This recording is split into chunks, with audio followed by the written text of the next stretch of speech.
Alrighty, so now we're in episode 5. So in episode 5, we kind of get like a little more background into this whole Great Migration thing. So pretty much what led to the Great Migration is the troops came home and a lot of metal work, and a lot of factory work and stuff, warehouse work started going on out here in California. So we're introduced to Lucky and the Emery family's real estate agent.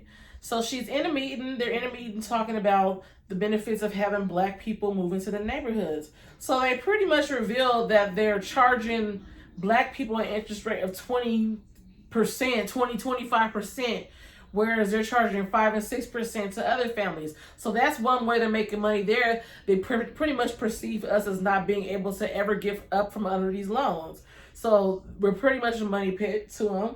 This was all revealed in this meeting. So we see where the real estate agent trying to kind of advocate for the Emery family and get a lower interest rate. Like, come on now, like they moving out here, like they spending their money. No, they wasn't having it. They pretty much exploited us, got us at crazy interest rates to pretty much get us from up under the house to either lose it or just to be paying for the rest of our lives. And at this point, I started thinking about the contract, and I remember the whole, if there's a drop of Negro blood, you know, I'm like, is that like a curse? Like, since it's on the contract and they signed it, like, are they cursing themselves? That kind of dawns on me at this moment when we start talking about the contracts and interest rates and everything. So after the meeting, the real estate agent meets up with her cop friend. So pretty much we find out that she's in cahoots with the cops. She pretty much pays them to allow her to sell houses to these black families, even though it's not legal, we find out, in California at this point. And in order for him to turn the other cheek, she pays him money. And in turn, he's telling the neighborhood to get the black people all riled up and get them angry and get them up out of there. And he's still collecting money from the real estate agent that he helped move. So he's just playing both sides of the fence. So the next big thing that happens in this episode is we find out what happens to Lucky, the thing that made them move to Compton. So like I said, in the first episode, we're introduced to this scene where older white lady walks up. She looks kind of homeless and like she's, you know, impoverished. And she comes across the house, and she's inquiring about whose house it is, and she starts asking about the baby. Lucky gets kind of scared. She tells the lady to go away. The lady doesn't go away. So pretty much the white lady is pretty much a decoy for a setup. She cased the house. She found out that some black people are living there, and they know that back in those times you could pretty much do what you can to black people and nothing can happen to you.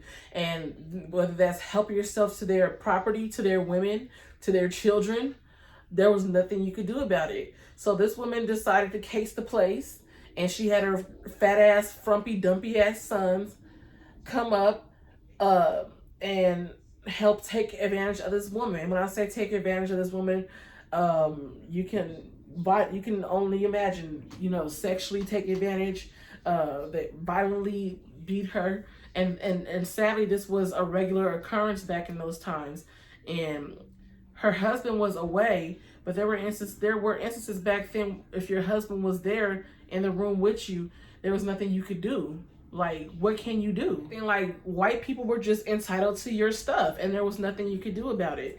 So not only that, the old white lady starts messing with the baby, and they put the baby in a pillowcase, and they play a cat in a bag game. They start tossing the baby all to and fro. And we all know what shaking baby syndrome does, where you just shake your baby like this. So imagine tossing the baby around in a pillowcase, like you put a bar of soap in a sock and beat somebody's ass with it. That scene was the most horrible scene. This whole episode, I was tense. I was tense because of the anger I was experiencing. And this scene just set it off. And Lucky had to witness this, and she felt so helpless. And her children had to come home to this. Her husband had to come home to this. And the best they could do was just clean the pieces and run to Compton. Get a fresh start. So that was the catalyst that caused the family to move. That was the catalyst that caused Lucky to snap.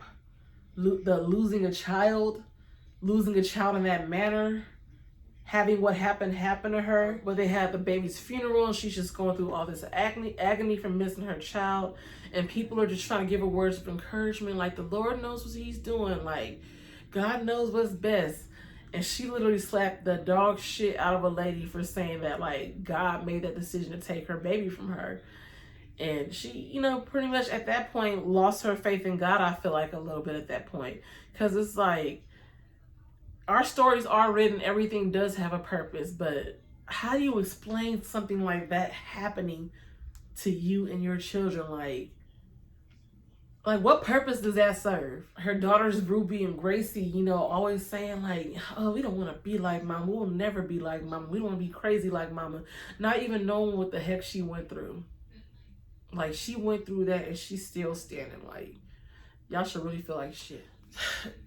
So yeah, Lucky was hesitant to, so at this point, Henry, you know, decided to get a new start. He got a new promotion at work, got a new position or whatever, and this was just the move they needed.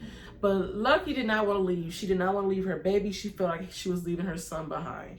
So we kind of just end the episode there where she's feeling like she's leaving her baby behind. And this is Henry's turn to be there for Lucky. You know, when Henry was going through his PTSD when he came home from the military and wasn't working and, you know, probably was feeling like less of a man than he was, Lucky was there for him. And this was his time to say, baby, pull it together. Like, you know, we got each other. So they were just, you know, this is his turn to be there for her. So that's how that episode ended. So now we're in episode 6. So Lucky is tripping. She's having dreams about pulling out axes. She actually has an axe hidden under her bed at this point.